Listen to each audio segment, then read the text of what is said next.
are live again, and it's 10 a.m. It's day 2. It's TIP Annual Conference. You are welcome. We're going to go right straight to it. As you are settling in, remember that we have been doing TIP. The conference has been going on since yesterday. If you're just joining us today, just know that this is day 2. We had 3 sessions yesterday, and today we are on with the sessions back to back. We have someone that is a big brother to me in the studio today. Yes, and we're going to bring him on soon. And before we do that, we are going to be showing you just a short clip of some of the parents in our inner circle, their testimonials, before we bring him up on the screen. So just watch this while you settle in with your pen and paper. Get ready before we bring him on screen.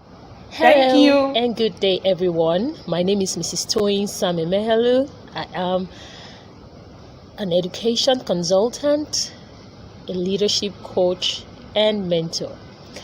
Yes, so I would like to just share with us things that I've really learned from the inner circle. That's the Intentional Parent Academy, led by our amiable coach, Mrs. Wendy Ologe. So basically, the inner circle has been a life-transforming experience for me. Being an educator, Montessori certified, done a lot of certification courses around children. I got to just discover that sometimes last year I knew I needed to up my game and learn more. As my daughter, clocked 10, I actually had that nudge to learn more. So January this year, I jumped into the inner circle. I met Wendy Ologe December last year in Abuja when I was on vacation, and so I decided to just plunge in. The inner circle has been so amazing. One of the things that I've learned basically was that I could parent from a place of calm, and the parenting is about me, not just about the child. I've been able to get my life back, because parenting can be so consuming. So with the skills, techniques, strategies, and everything that she taught us in the inner circle, I've been able to do that. Another thing was I was able to learn more effective discipline strategies as to yelling, or shouting, or having to run around my children, trying to get them do stuff. The inner circle program has equipped me with what I needed to actually discipline them with consequences and to correct, connect before correcting. And that for me has been amazing. Another thing I've loved is that this is July, yes. So currently I'm reading the 7th book on parenting for the year. Okay, so the fact that we have to be accountable has helped me to read at least one parenting book per month. Hey, don't get me wrong, I'm really a very busy person, but the fact that we are accountable has enabled me to read 7 powerful books on parenting. I could go on and on and on and on and on, but then I would just like to encourage you, if you're watching this video, to please sign up for the Inner Circle program in 2022. I can't wait to get to level 2 and get to learn more. All right, thanks for watching, and bye for now.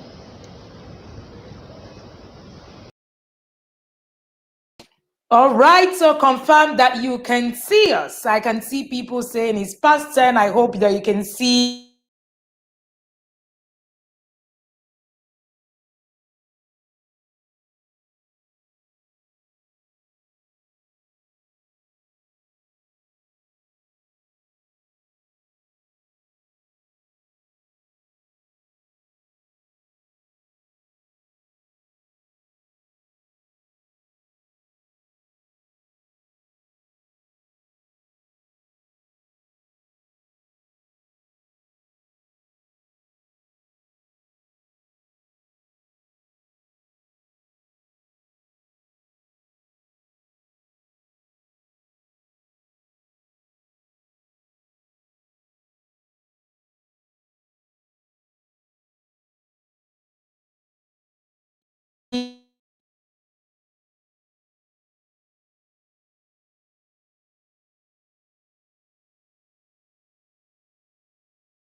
that you can see me. All right, I can see that you can see me. Thank you so much for being here.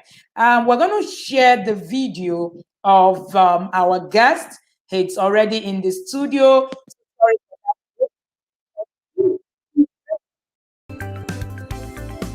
Folorunsho Aliyu is the Group Managing Director at Telnet Nigeria Limited.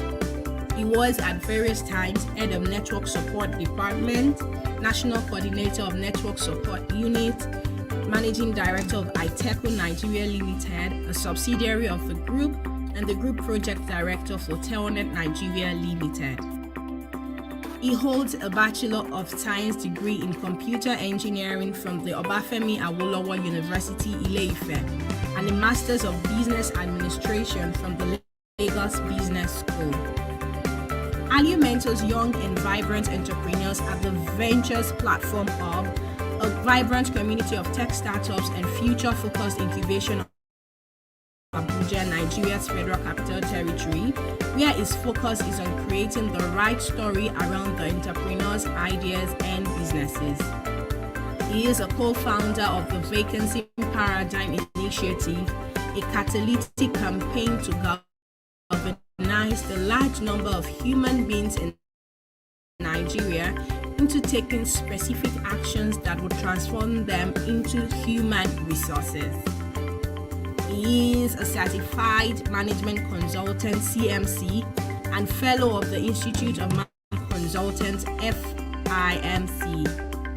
He is a published author and is married with 3 children. Ladies and gentlemen, please make welcome 2021 Intentional Parents Conference, Folorunsho Aliyu. Thank you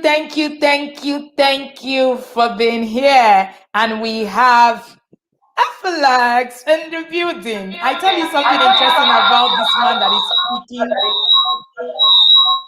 Okay, there's a noise coming from your end, sir. Okay, I think we're good. All right, please, if you're here, just make some noise as we welcome FLX. I tell you something interesting about this particular speaker today. He's my neighbor. So I can actually walk to his house as I speak to you, and we can stream live together. Thank you so much, sir, for being here, and thank you for doing this. I'm going to be off the stream, and then you will be doing it. And then I didn't also mention to you that he's, when you say the Ogo, people that are Igbo will understand this. All right, he's the grandparents, right, of my place. I know that he would just want to but just to put it in plain terms, we're from the same community. Thank you so much, Mr. FLX, for doing this. I will be off your screen and then you go on. Thank you so much. Thank you very much for having me. Good morning, dear parents, wherever you are. Good morning, good afternoon, or good evening, wherever you are in the world. It's a privilege. It's a major honor for me to be speaking with fellow parents who are on this journey. For me, parenting is a journey. And the truth is, like I say to everyone who cares to listen, parenting is as much about you as it is about the child. In fact, parenting is actually more of you discovering yourself than discovering your child. I think more often than not, the mistakes most of us as parents make is that we think that parenting is really only about the child. Hence, we always tend to just hammer at the child. But to my mind and my experience, I found out that one, if you take this as a journey, it helps you, one, to be careful in terms of what you do. What that means is you have a plan. A plan does not mean that it must happen 100%, but it gives you a sense of direction. Now, for you to have a plan, it means that you are going to know what it is you want to get out at the end of the day. Number two, you know how to go about some of these things. And number three, when you begin to see things, you need to define what is success to you. So, ab initio, before you even become a parent, those are things you need to put on the ground. However, I know that the intentional parenting organization is based on Christian values. So it's very easy for me to speak from that vantage point. And what do I mean? As a parent, if you know that you as a parent, you are also a child, first to a father who knows everything already and who has you already planned. He has a plan for your life. The Bible says, I know the thoughts that I have towards you or have for you. They are those of good and not of evil. So, number one, there is a plan that is clear, that it is good and not evil. So, you know that it is not evil. It's the same thing as a parent to your own child. Number two, it says to bring you to an expected end. So in a way, you realize that you are also a child to a father. So in a way, you have a mirror that you can look at. It means that before you begin to plan for your child, can you go back to your own father, sit at his feet, and say, Father, how do you want this to be done? You know this more than I can ever know. Can you help? Now, I know this sounds very mundane to a lot of people. That what is man talking about? But believe me, it works. The fact that you've not done it and you've done it in certain ways and you have been getting some certain results does not mean the other one does not work. But there is a stressful way to doing things and there's a stressless way to doing it. If a man wants to go on a journey and he gets a blueprint, it's a lot easier. It doesn't mean he will not go through some tough times, but at least he has an idea of what to come across. And he probably is better prepared to deal with some of the things he'll be coming across compared to a man who just blunders and stumbles and gets to the end. They may both get to the end at the end of the day. But bottom line, you are probably better served to have a blueprint. What am I saying in essence? Have a plan.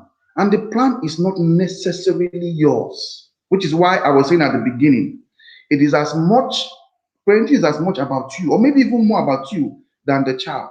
Because the more you stay at the feet of your own father to understand what he wants done, the better you get at parenting and the better you know about yourself.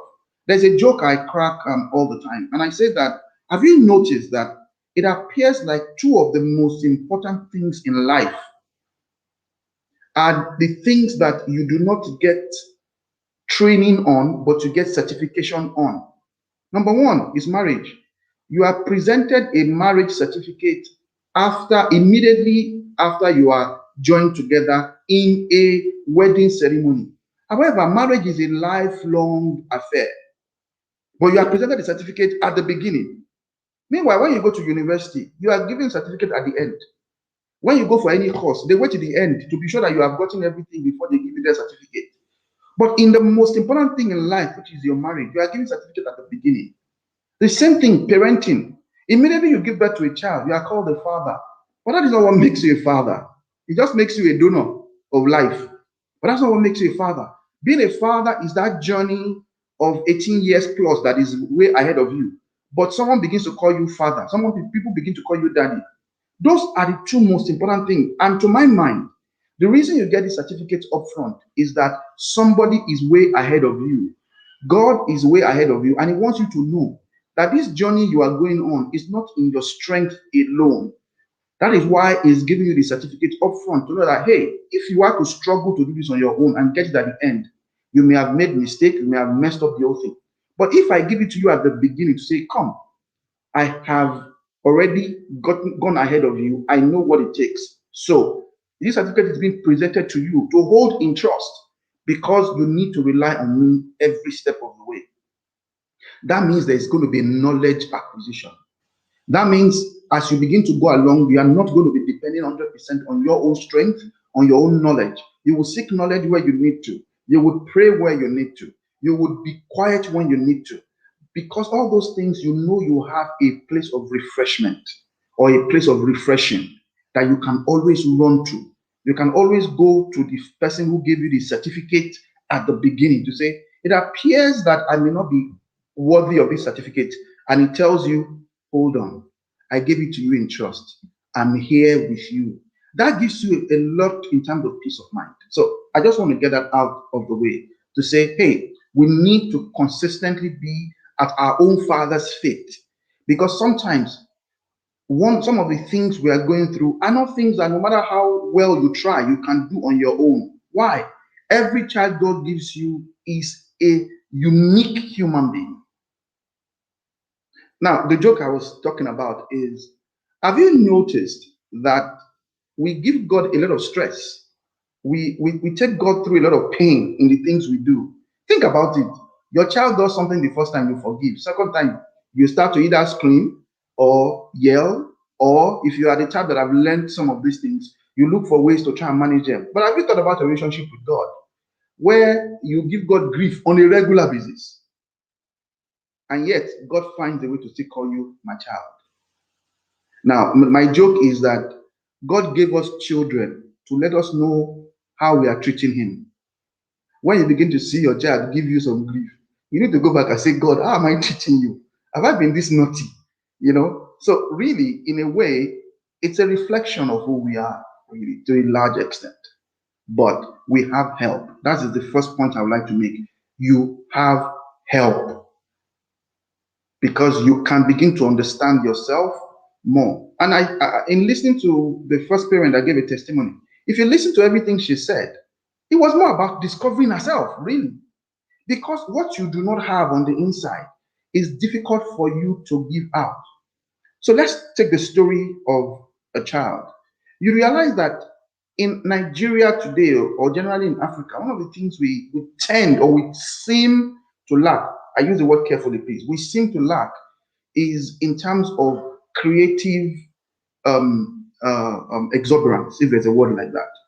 Now, what I'm trying to say in essence is this. When your child, especially in my environment, so let me use my environment for a while, and it's one of the things I am trying to deal with or cure in my environment, and that is destroying the uniqueness of a child. The child is always the father of the man. So once we realize that the man is already inside the child, when you give birth to the child, your job is not to beat the man out.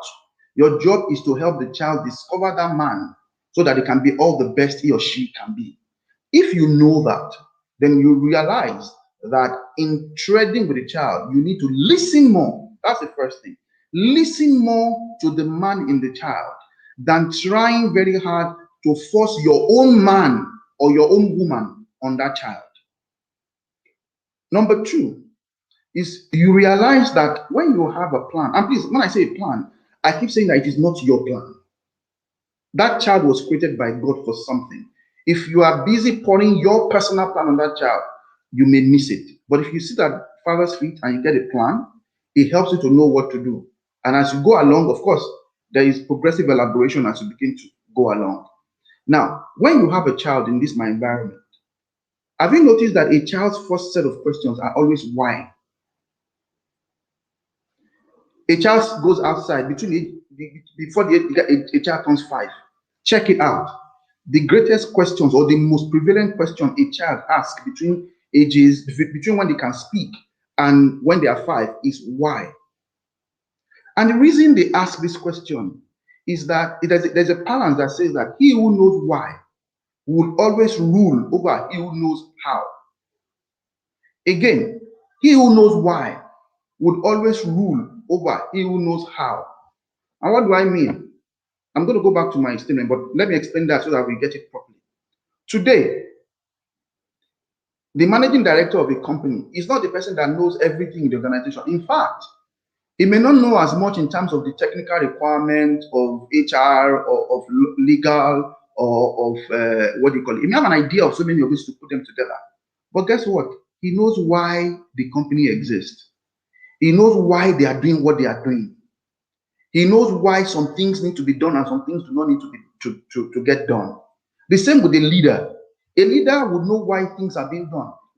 Other people tend to do the activities that they are given, adding to the overall why. But guess what? In fact, let me give a Bible verse, that helps with that. The Bible says in Psalms that God showed Moses his ways But to the children of Israel, he showed his act. The act is just the doings, as they say in this part of the world, activities. But the way is the why things are being done. Today, most parents beat the spirit of why out of the children between the ages of when they can speak till when they are 5, such that we by the time the child is 6 years old, the child just defaults to the less important questions, which is what and how.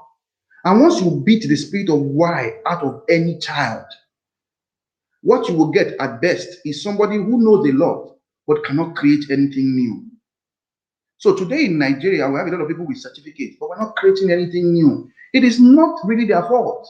The questions we've been conditioned to ask now is about the how, the what, the when, but hardly do people ask why.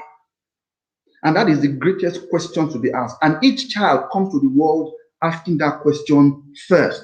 But here we beat that why out. And when they grow, we want them to now go back to asking why. No. If you notice, a child will ask you why on the same question. Mommy, why are we going here? Okay, we are going here because of this and that. Why? Because of blah, blah, blah. Why? See, you get frustrated. The reason is that the child is trying to release the man inside. Most parents get angry and they attack the child either by telling the child to shush, or they beat the child for those who won't go to the extreme, or they ignore the child, or they send the child away, go and meet your mom, go and meet your brother, go and meet your sister. The reality is this: you need to find a way around ensuring that that wise spirit never dies. That's the second thing I'd like to bring up. Please do not kill the wise spirit. If you do not know, go and read. Like I said, parenting is as much about you as it is about the child. What the child is asking you and asking for answers. Please, it is about you. Know about those things. Be humble enough to know that you don't know some things. Don't let the child think that everything in the world is at your feet. That way, the child also, after a while, will not begin to learn on his or her own. Help the child to understand the why. Having said all this, I'll spend the next like 10-15 minutes, I'll close, to talk about the things I do and has helped me a little bit. I talk about intentionality. I talk about doing things with a plan. So for my family, one of the things we've decided to do is there is a general, what I might call curriculum in how I work with my children. There are 4 main areas that I believe captures a lot of the things that parents should teach their children, or parents should help inculcate in their children, but listening also to the children and the way the children want to learn. Every child learns differently. But like I said, you discover a lot about yourself and the things you also need to learn as you begin to go on your own journey. So, number 1, I believe every parent should equip the child about life. And how do you do this? For us, we use 4 major areas.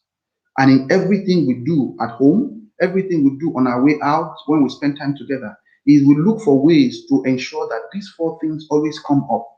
Number 1 is about finance. A lot of very smart people today, very smart, first class and all that, are living in penury. A lot of people today are working, doing, in quote, excellently well at work, very smart. But if they have to leave their job today, realize that they are poor.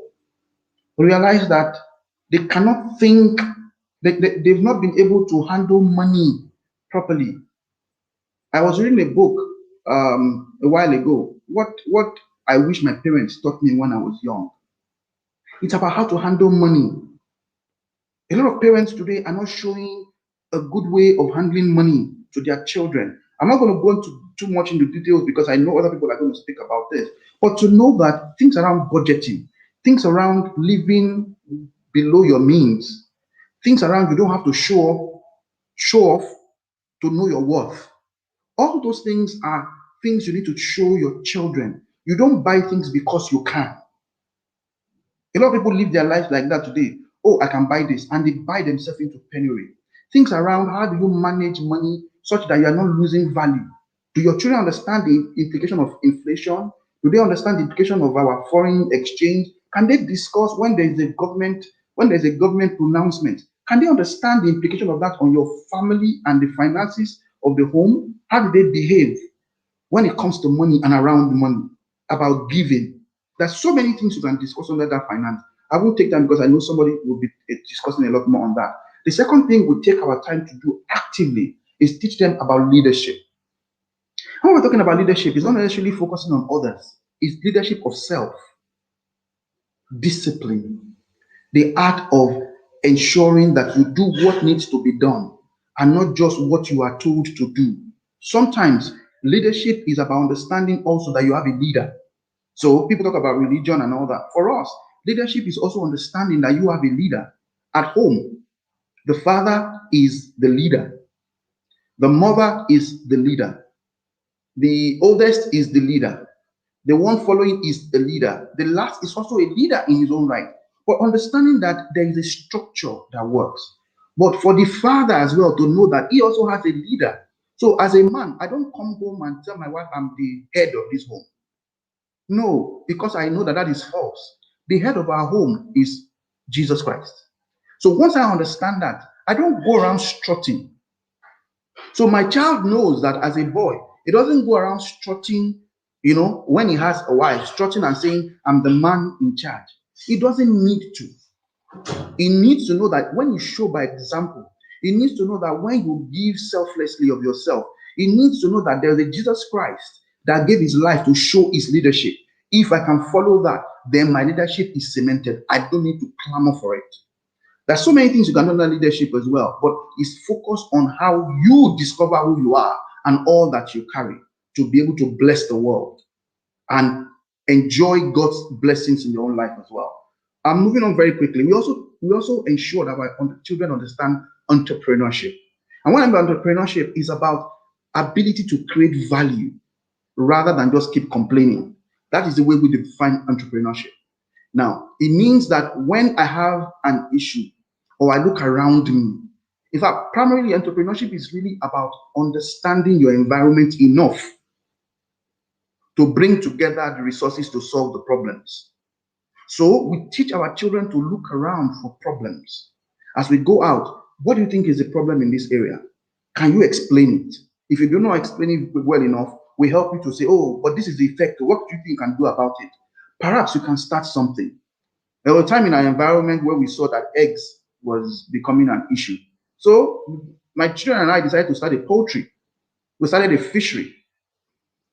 Immediately we saw that, oh, things were changing and all that. We also changed it. I'm sure Mrs. Wendy can and Mr. Logan can also attest to that. We changed it as well. So you look out for ways to help your children to think on their own, so that when they are on their own, they begin to do these things almost automatically. But lastly, and the things I really want to talk about today, which is my topic, those are just the intro, but I will spend a short time to talk about this, and that is community living. I will dwell a bit on this and then I'll close. Community living. When we were growing up, there was a sense of community to a large extent, and it seems to have dried up or is drying up. And when I talk about community, I'm not necessarily saying your child should go and live with someone else.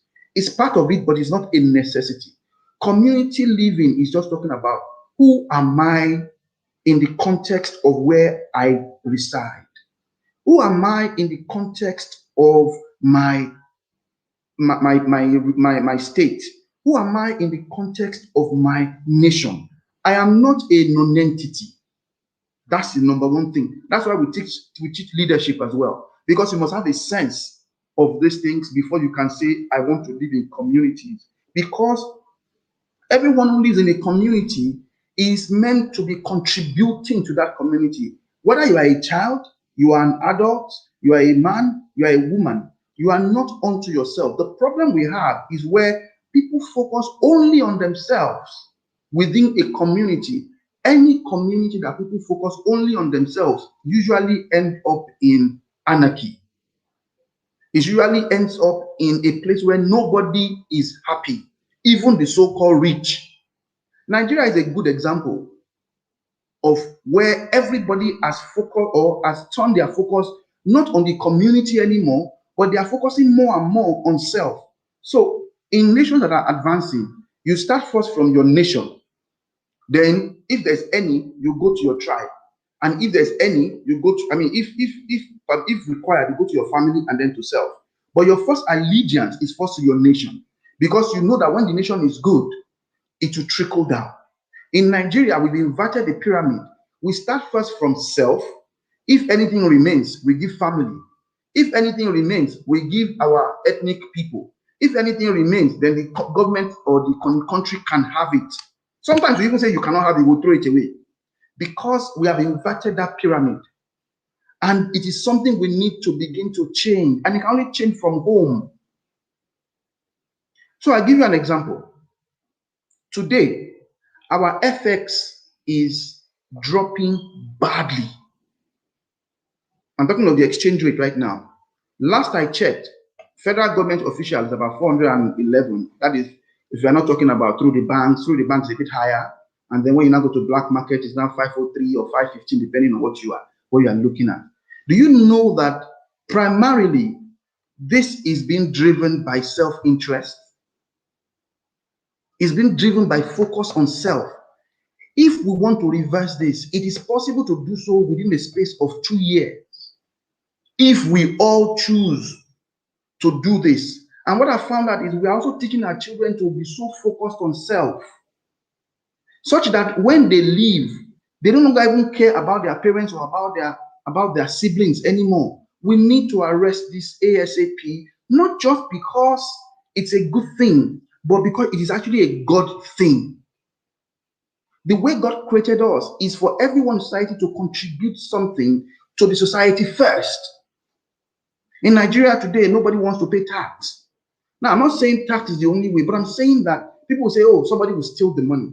The reality is that we are putting people who do not or should not be managing money because they are also focusing on self first. So it's a cycle of corrosion that we are creating. Can we begin to change that from our own children? And we must model it. Like I said, parenting is more about you really than about the child. When you model it, the child takes it. When you talk about it, the child will think about it. But when you model it, the child lives it. So, community is about what do you bring to the community to add value. I'll give a very simple example a lot of people don't look at. You know, in our environment, people throw things on the road. There was a day I chased a lady. My children were in the car. We were coming from church on a Sunday. And from this beautiful looking SUV, a lady was throwing out stuff from the car. You know, normally I don't drive too fast, you know, and whatever. But I chased this lady and my children were like, why is that person throwing stuff on the road? So I drove. And so I think the lady saw that I was driving. I didn't know it was the lady first. I was driving very quickly towards her. So she sped up thinking maybe I was a thief or something. Fortunately or otherwise, the person was going towards my area. So when I drove close and I was able to catch up with the lady, and it happened to me, madam, why would you be throwing things on the road? He said, oh, I'm sorry, Oga. And to my mind, that is the end of what most Nigerians do. I'm sorry, but the deed is done. For me, it is we go back there to go back and pick those things. That is the real meaning of sorry. We go back and pick those things. So my children were like, let's go back and pick those things that was thrown on the road. Now, it sounds very, very minute. But do you know that for everything people throw on the road or on the drainage, a child or a group of people would die from it during the rainy season? Because those things we throw on the road would go end up in a particular drainage that will be swept by water. And when the water has no particular way to go through, it swells up and it will end up somewhere. And because water must move. So you will hear, water killed, flood killed some people in a particular area, this carried up. But we don't link it to see the effect of the things we do. So when people know that, somebody will say, but some people come and sweep it. The reality is that those people that are sweeping are also human beings. Imagine that the place does not have to look bad for them to sweep. That means that those people will find other jobs to do. Maybe they begin to do landscaping to make the place more beautiful. But now what they do every day is to come and clean the rubbish we have thrown away. Government is spending more money than it needs to spend on a particular area. Our environment is looking horrible, and we all complain about government. But if we begin to teach our children, oh, please see the person throwing something away, let's not do so. Let's get out of our car. Let's pick this and go and trash it properly. Now, to you, you may think I'm not the one that threw it out. But the truth is this: if you model that, your child will not do it. And if you see someone within his or our own community doing that, the child will speak up because the child wants things done right, except taught otherwise. Do you once in a while come out of the house to clean your environment with your children, to go around your neighborhood and see what you can do? You need to model this with your children. Is it easy? Not by any means. But like I said, you discover yourself even during this journey. And it gives you more time to bond with your children. That is one thing a lot of people do not understand. What you need the most is time with your children, not what you buy for them. Your child gets out of school, is moody. If you are not there to know what has happened to that child, the child will deal with that issue his or her own way and will move on. But if you are there and you ask questions, at the beginning, the child will realize I can trust this person and begins to tell you what has transpired or what has happened, and you begin to know how to deal with it. So you become the child's confidant, as it were, and the child begins to talk to you. But if you don't spend that time, I know some people say, oh, I'm very busy. I agree. But for what is very important to you, you always find time for. That for me is the bottom line. The second thing is in the community, to know who you are in that community and to know that you are very important. You carry something. So a child needs to know that he is a very important member of the community. And when you are important, they said with every great gift comes responsibility as well. So your child needs to know that in this environment, I have certain responsibilities. I have certain responsibilities to myself, to my family, to the nation, to my community. It's not about me first. It's about others. Number 3 is to say, who are you responsible to? Now, a lot of people, and this helps a lot, when people argue with me that, hey, why don't you go and talk to our leaders first? Let them change. And then we will now change. And my answer is usually this: who are you responsible to? If I think I am responsible to government, in that case, I would always judge what I do by what my government does. So it's going to be about give and give, give and take. But if I realize that there's a bigger deal here, my responsibility is not first to man. Like I said, God created a community of people. My responsibility is first to what is God saying. If you look at, I'll go back to the Bible again. Joseph had a good opportunity to sleep with Potiphar's wife. A fantastic opportunity. Madam was in charge. Oga was not around, or the master was not around. If he had done so, in fact, in our today, he would have been called a stupid man for not doing it. If he had done so, the following good things would have happened to him. He would have continued with Madam unknown, because Madam would have kept it quiet as well. Number 2, he was the head of the household. He would have gotten his salary maybe tripled or quadrupled, and he would probably have even been released as a slave, and he would have just been working as a free man. Number 3, if he had done so, he would have been eating even much better than Oga, and he could have asked Madam for anything, and he would have been enjoying it. And that is the way we think today. What do I get for myself? But Joseph understood one thing, and it came through his statement. He said, how can I do such a thing and sin against my God? He understood that he's not responsible first to them. The action of this will come to human beings, but the responsibility is first to God. And as a result, he was able to take a decision, even though he appeared foolish, but there was an end in sight for him. The same with our children. When we teach them, they are first responsible to God in their act. I mean, in their decisions. The act is benefiting man, but the responsibility is first to God. When they do that, and people are trying to goad them to do the wrong things, they have a belief system to keep them. But when you tell them that, oh, you only work with them on the cerebral level of, oh, when you do this, you get that, then when somebody is able to convince them appropriately that when you do this, you get all these benefits, and when you do this so-called good thing, all you will get are the negatives. The child would most likely go and do what he thinks will give him the benefit. But when the child realizes that the benefit to him, first and foremost, is through what he gets from God, and that is responsible first to God. The action is God saying yes to me or no. When the child understands that and is the compass for everything he or she does, it helps the child to stand through difficult times in the community and begins to do the right thing because it is the right thing to do, not just because I'll be recognized for it or because somebody will say I am okay.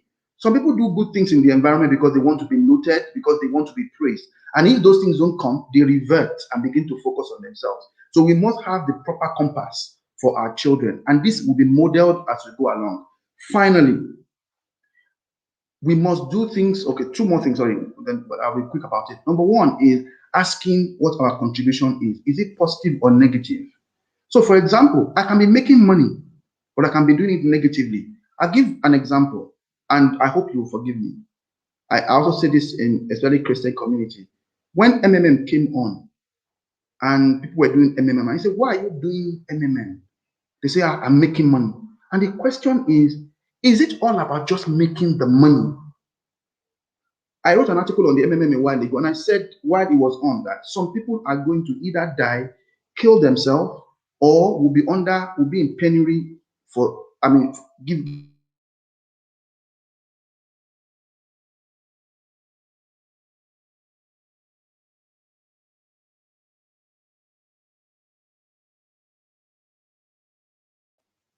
That is because for MMM, the issue was just about making money, but at the expense of others.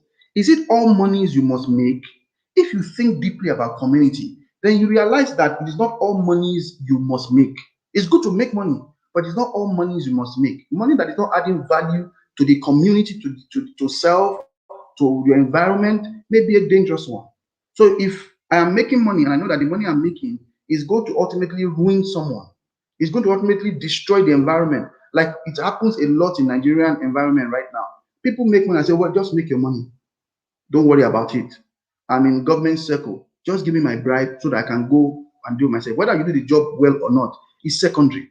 I just give me the money so I can take care of my children and my family. Remember again, that inverted pyramid where it's about self, family, what do you call it, your ethnic calling, and then maybe the nation. Once you do that, it is what you call unenlightened self-interest. And that is the final thing I would like to say. Teach our children enlightened self-interest. Enlightened means everybody wants to do something that will give him or her value. But let it be enlightened. And enlightened means that whatever it is I do, it must not just be about self alone. What value goes to my community? What value goes to my nation as a whole? If we all think that way, we will all be better because we're all created to contribute. And as a father, as a mother, the journey is first about you before it's even about the child. What you model, the child will do. What you say, the child may or may not think about it. Thank you very much for your time. Wow. Short, precise. While our speaker catches his breath while we try to take the questions as we're going, please hit the like button and make sure that you are telling someone to tell someone about the TIP annual conference. Yes, because I have, you see the kind of neighbors that I have, that kind of thing. I'm feeling so cool with myself. Okay, Felix, don't worry. I'll pass through the house later. This is just so profound. Please, while your questions come in, please share your questions. We're going to take your questions. We'll have a bit of time. We will take your questions. But while our speaker is catching his breath, please go ahead again and listen to this parent talking about her journey in the TIP inner circle. All right. Thank you so much. Please drop your questions in the comment section. My name is Falila Salami, and this is my 4th month in the inner circle with Coach Wendy Ologe. And I can say it's really an amazing 4 months Despite my tight schedule as an head of operations in my organization, it has really taught me. I really gained understanding that I can actually create time out of my tight schedule to parent my children. Okay, and the communication between me and the kids have really improved. It's better. There's better connection. I parent with more calm, and I can categorically say it makes the 7th week that I put away the cane in my house. It's amazing. It's amazing. By the time I finished the first month, I just thought to myself, this cane, I don't need it again. I have a corner where I hang the koboko for my kids. And one day I just woke up after listening to her and I thought to myself, man, I don't need this. Right in the presence of the kids, they were shocked. I had to put it away. I put it away. And then the family value is well spelled out now. We all know what we're doing for each month. We all know our connection our theme for the month. Communication is great. I parent with more calm. I don't shout. I don't talk over and over again. In fact, the kids look forward to the daily connection tools. Each day, immediately we get into the car, my second child will be like, Mommy, what was our moral? He calls it moral topic. So, Mommy, what's our moral topic for the day? And every one of us is always looking forward to it. And they all contribute. Thank you, Coach Wendy. Thank you so much for all you do. I'm just too glad that I found you at this time. Thank you so much. And we are back here. All right. So we have a question. And it's so beautiful. That was a review from one of the parents in the inner circle. If you want to join us in 2020, the details are on screen. We have a question here, sir. It says, thanks for this. What can I do to help a teen who already has been exposed to fraudulent as a way of making huge money?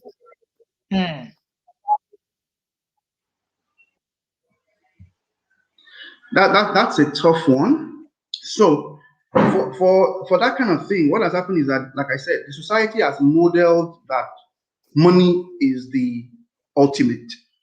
Because when you are talking to the child, that kind of child, that you need to do the right thing, you can point to 50 to 100 people who the society right now is busy hailing as the doyen of the whatever and all that, and they are busy stealing money. So you cannot go by way of just logic with a child like that. So what I would say is, number one, find men and women of repute that the child may have some respect for, and let the child be exposed to them, preferably one-on-one, if you can. Like I said, modeling, what you can talk from now till tomorrow. The child is seeing what is going on. And once a child tastes money, especially if he was not properly taught about those things at the beginning, once a child tastes money and he feels that the money is coming freely, it's difficult because experience has taught the child that this is the way to go.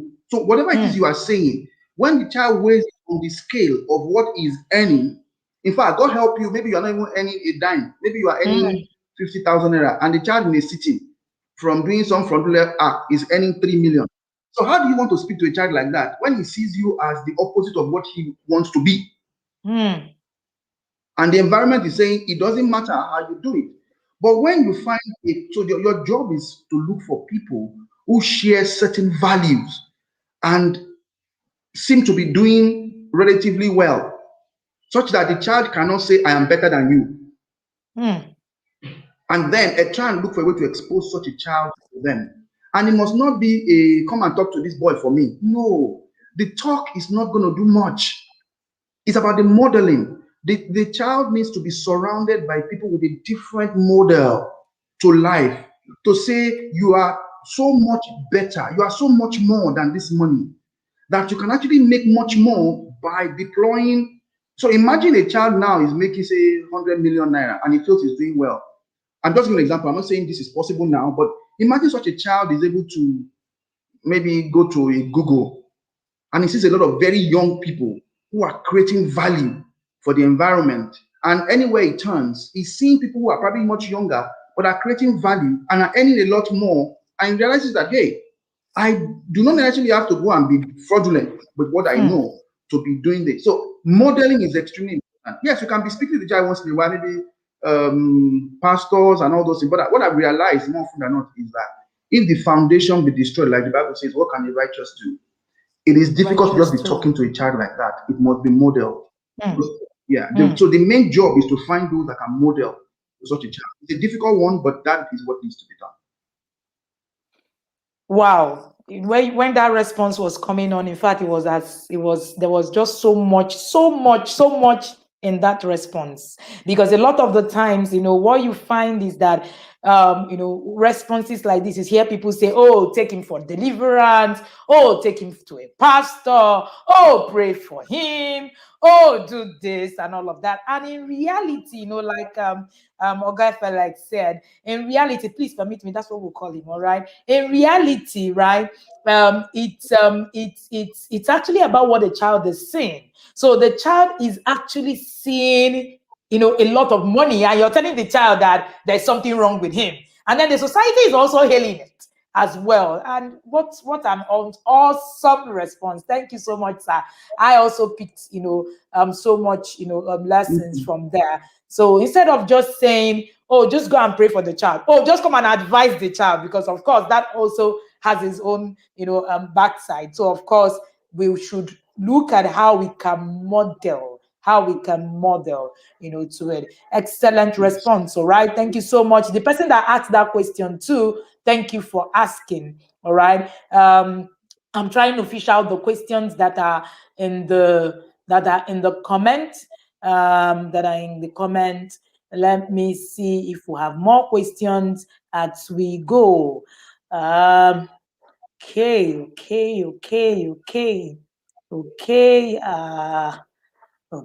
Okay. I'm trying to see if there are questions. Okay. My both children are toddlers. How can I easily break down creating values for them? That's the next question, sir. Thank you very much. So at that stage, children will just follow you in whatever you do. I keep saying, parenting is really about you first. It's really about you first. So in creating value, it is at this stage you begin to build value yourself. What do you consider value? Have you noticed that a child at that age is just following you around? At that age, that child is simply just following you around. So bottom line is, at that age, you just need to begin to build your own self as a child of your own father. Spend more time trying to find out who you are. So by the time you start modeling to these children, what they see is what they do. And the things that come out of your mouth are the things that they would have seen also in your life. Once there's variance or variation between what comes out of your mouth and what you do, they get confused and then they choose the one that suits them easiest. So at that level, when they are toddlers, spend more time organizing your own values. Spend more time discovering what you truly, because value is not what you say, it's what you do. It's not just what you say. I can say now that, oh, I am a Christian. But guess what? When it comes to collecting bribe, when it comes to adultery, when it comes to all this, and I'm still doing those things, then in that case, I may say it all, but in reality, that's not what I am. It's not a title, it's what you do. So it's the same thing. When these children are very young, it's a breathing space that God has given you when they are still very young. It's a breathing space for you to come and take your own breath. Now, if you don't mind my introducing something here, I hope there's no issue against introducing another system. There's something called the Leadership Initiative that teaches you, is a Christian value teaching that says that. Sorry, sir, there's a noise in your background. I don't know what that is. There's a noise in your Forgive me. background. As usual, NEPA just struck. Yes, it's my back. Let me move away. NEPA just Oh, struck and it's the inverter. no, that's So let me fine. just Go move. ahead. Let me Okay. move. Let me move away. Sorry, I'll move away from here. Sorry. Okay. So That's fine. Yes, at I the just at the, noticed. at the end of the day, is it better? Is it Yes, better it's or it's still yes. noisy? Yes, it's better. It's better. It's better. A Okay. lot better. All right. So God gives you a breather. There's the principle of the pitcher, the cup, the saucer, and the plate. The pitcher is God. Mm, Is pouring into you. mm, The content of the pitcher is like water pouring into you. You are the cup. The saucer is your immediate environment, and the plate is the world around you. Now, if the pitcher mm, is pouring into you, if the cup is not full, it is difficult for the plate. I mean, difficult for the plate and the saucer to feel the effect of mm, the water. mm, So you must get filled also by your values. Your values must be what's the word now? Your values must be honed. Your values must be full so that it can begin to overspill to people around you and they begin to see it. It's not just what I'm not saying you should not speak, but it's not just what you say. That's why the Bible says that a mm. man speaks. I mean, as a man thinks, so is he. It didn't say as a So is man he. speaks. Mm, As a mm, man thinks, so is he. Because what you mm, think now becomes what you say. But as you begin to mm, think, you cannot begin to act out those things. So I think those so those for me those toddler years, as difficult as they're actually your rest period to fill your cup from the pitcher. mm. Thank you. Amazing. Thank you so much, sir. That was just amazing. Someone is asking, how can I handle a neighbor that stops his children from relating from yours? How can I help my children not to develop negative attitudes towards this neighbor?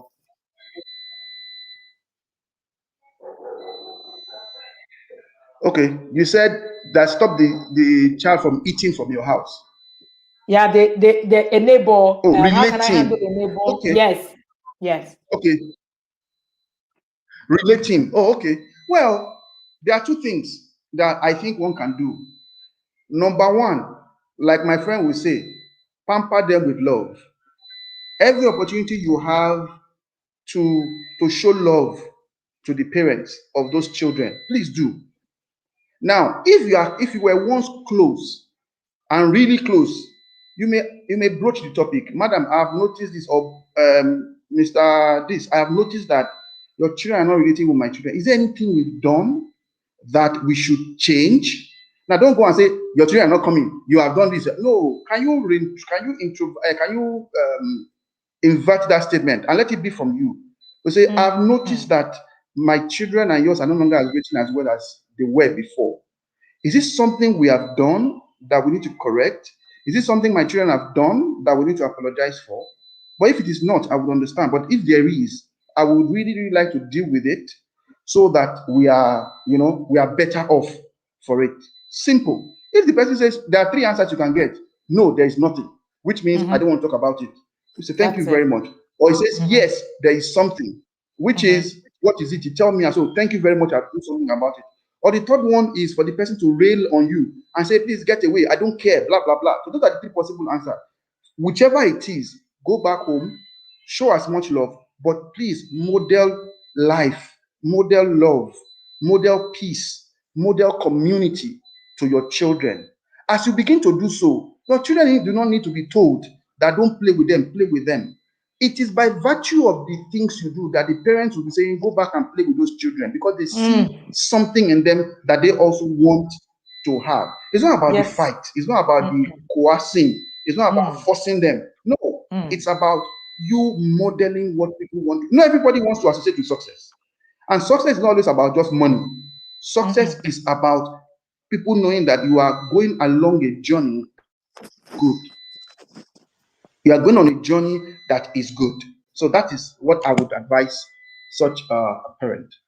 Okay, sorry, sir. So we take one last question as we begin to wrap up. It's already 11 o'clock. Mr. Folon Shaliu is a very busy man. So we're going to let him go after this last question. He says, what is the list of age-appropriate financial values that a preteen should know? List of age appropriate financial values as it gets to settle in. I think he's trying to move away from the noise in that particular space where he is. So as it starts to settle in, this will be the last question. Of course, remember that there is no one conference that can solve all your problem, right? That's why we talk about process, because parenting is not about ifs and hearts. All right. So when he's here, we will bring him back on stream, and he will answer this last question. All right. It's important that you realize that all the questions, I've seen a lot of people share barrages of questions to me, saying, "Oh, coach, my questions are not being answered." Of course, we cannot bring our facilitators here to come and answer questions forever. Access is not free, trust me. All right, sir. What is the list of age-appropriate financial values a preteen should know? All right, that's the last question that we have.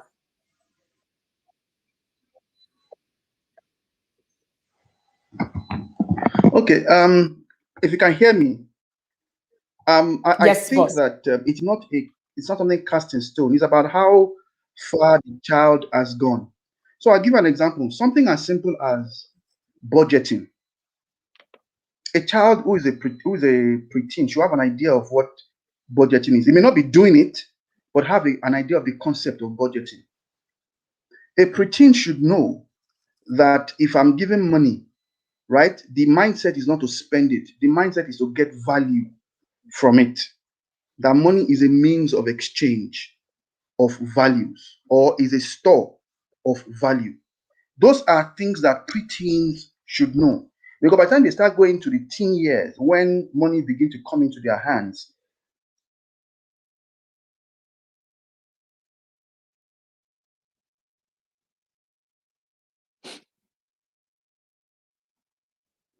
Okay, I think Mr. Folorunshua Liu is frozen, and I'm hoping that he will be back so that he can take that question. All right. That's I'm sure he would. He's actually then they begin to into spend more than they okay, are making. yes. Okay. Okay. I guess that all right. I think he's back now. Go ahead, sir. I'm so sorry, please. The network is very poor where I moved to because of the noise. Yes, So yes, forgive me, it's please. fine. I'll Yeah. just try and be very quick so that I won't take your time. The So light I is talked about back. budgeting. I talked about this. Okay, Go understanding ahead. that. Oh, the noise is back. I've moved away Yes, from it the is. noise. Go ahead, sir. Oh wow. Okay. You know, um, understanding budgets, understanding that money is a store of value. That money itself is not the value; it's just a store of value. Understanding things Mm, around mm, when you have money. Must I spend everything? Understanding that money does not make you. It is not you own money. Money does not own you. I know those things mm-mm, sound very funny, but the reality is that once a child understands those things, okay, a girl who now becomes a teenager knows that if a man wants to give me money, I am more than this money. But if a child believes that he does not understand that money is just a store of value, if a teenager does not understand, it's a teenage girl, by the time the child now moves from the preteen years, if he did not know those foundations, if he now moves to a teenage year and an old man comes and says, I will give you 1 million naira, the question is, what is the store of value of mm, the 1 million compared to my life?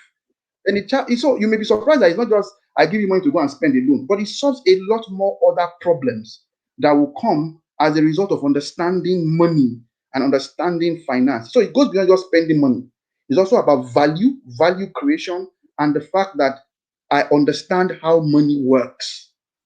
If you give me 100,000 naira today, And by doing the things that you are asking me to do, it stops me from being able to position myself to earn ₦1 billion tomorrow. So if I understand that ₦1 billion, the value of ₦1 billion by the things I will be able to do, right, is much more than if you give me 100K today and you stop me from getting to that 1 billion, then there's a problem with the proposition you are giving to me, because I understand money and the values of money. I don't know if that makes sense, please. Awesome. Makes a lot of the money, the value of money. I think that's a basics for us to actually begin to teach our children. All right. You need to measure each amount by the store of value that it actually enables. What more can I say? Thank you so much, Mr. Florisha Liu. Mr. Florisha Liu talks about money, finance around parenting and all of that. Please share how we can reach out to you. Remember that we can at least follow our speakers online and then, do a whole lot with them and, reach out to them and all of that if you want to. Please, how can we follow you? I know that Guy Felix is very active on LinkedIn. How can we follow you on social media? Please share with us, sir. I am Folorunsho Aliu on LinkedIn. Yes, I'm Folorunsho Aliu on LinkedIn. If you do LinkedIn / Folorunsho Aliu, that's where I am. I'm hardly ever on other social media because of time. But well, I was told yesterday that Twitter is no longer under threat in Nigeria. So I guess my Twitter handle is at FLS_15. At least the federal government, from what I heard yesterday, swore an affidavit that they didn't stop Nigerians from using Twitter. So I guess it's safe to talk about Twitter now. So at FLS_15 is my Twitter handle. At Folorunsho Aliu is my Instagram handle. So right now I've been, what do you call it? I've not been active on Twitter because of the ban, trying to follow the law of the land. I'm only saying this now because of what was said yesterday in the court. So that's why I can give my Twitter handle out now. If not, I would not have given it out. Then on Instagram at Folorunsho Aliu. So thank you very much. Thank you so much. Remember what we say, that we can't individually get the time to speak to, the facilitators. We're going to pay a lot of money. At least I'm not telling you somebody that I don't know. This is my neighbor. I can just walk to his house and I know what it takes to be able to see our Guy Felix. All right. So be grateful. Rave over our speakers. Go on social media. Follow them on their social networks. Talk about this. Invite another parent and tell another parent to tell another parent that we are learning something new and we're trying to transform the whole system of intentional parenting. Thank you so much, Oga Felix. I do not take this for granted. I just want to say thank you for doing this again and again.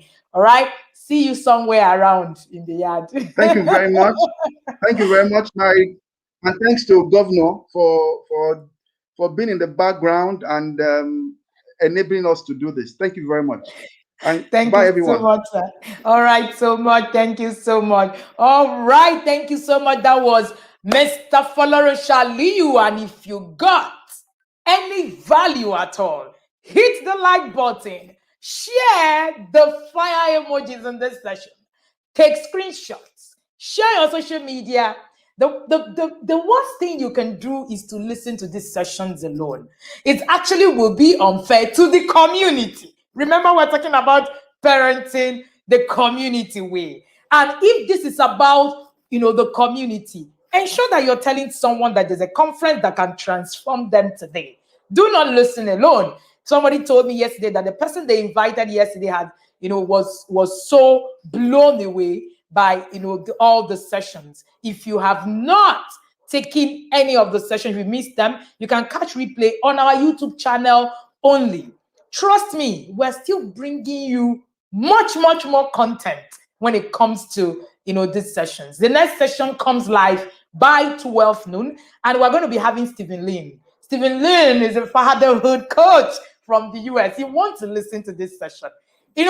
I will say often, we don't do it small. We do it very loud at the TIP annual conference. Thank you again and welcome again, and thank you for following the TIP Annual Conference 2021. For those of you who have been asking for the Inner Circle program, just look at my screen and you'll see all the details on how you can get into the Inner Circle program, or you can look at the description of the video on our YouTube and you see the link to take you straight directly to see all the details that you need to see. Thank you again for being here. We'll see you again at 12. Remember, parenting is not about tips and hacks. It's about the process that you actually put in. You need to create a process. And also remember that this is not a free conference, really.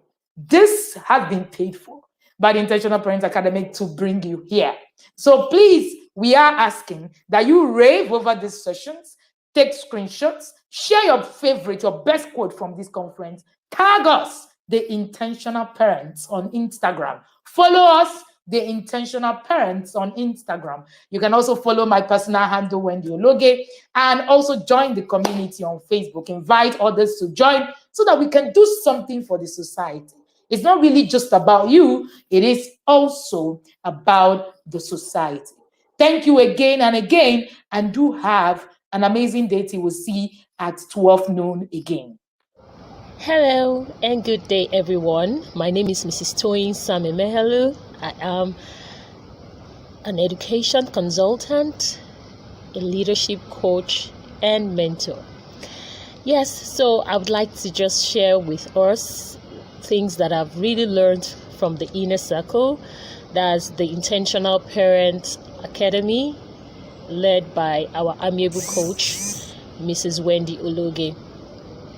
So basically, the Inner Circle has been a life-transforming experience for me. Being an educator, Montessori certified, done a lot of certification courses around children.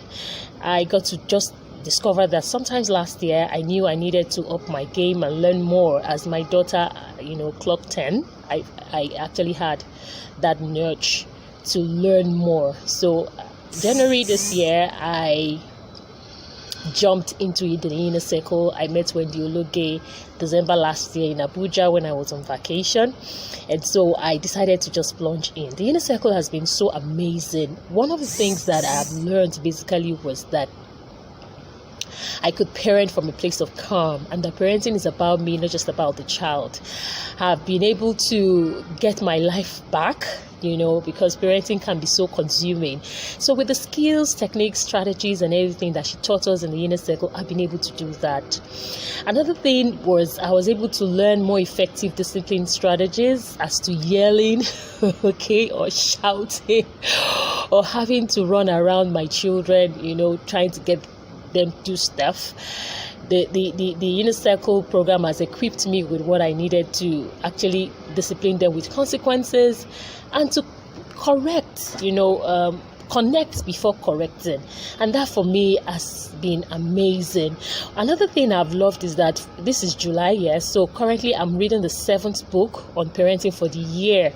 Okay, so the fact that we have to be accountable has helped me to read at least one parenting book per month. Hey, don't get me wrong, I'm really a very busy person, but the fact that we are accountable has enabled me to read 7 powerful books on parenting. I could go on and on and on and on and on, but then I would just like to encourage you, if you're watching this video, to please sign up for the Inner Circle program in 2022. I can't wait to get to level 2 and get to learn more. All right, thanks for watching, and bye for now. Hi, my name is Falila Tadeyemi Salami, and this is my 4th month in the Inner Circle with Coach Wendy Ologe, and I can say it's really an amazing 4 months. Despite my tight schedule as an head of operations in my organization, it has really taught me. I really gained understanding that I can actually create time out of my tight schedule to parent my children. Okay, and the communication between me and the kids have really improved. It's better. There's better connection. I parent with more calm, and I can categorically say it makes the 7th week that I put away the cane in my house. It's amazing. It's amazing. By the time I finished the first month, I just thought to myself, this cane, I don't need it again. I have a corner where I hang the koboko for my kids. And one day I just woke up after listening to her and I thought to myself, man, I don't need this. Right in the presence of the kids, they were shocked. I had to put it away. I put it away. And then the family value is well spelled out now. We all know what we're doing for each month. We all know our connection our theme for the month. Communication is great. I parent with more calm. I don't shout. I don't talk over and over again. In fact, the kids look forward to the daily connection tools. Each day, immediately we get into the car, my second child will be like, Mommy, what was our moral? He calls it moral topic. So, Mommy, what's our moral topic for the day? And every one of us is always looking forward to it. And they all contribute. Thank you, Coach Wendy. Thank you so much for all you do. I'm just too glad that I found you at this time.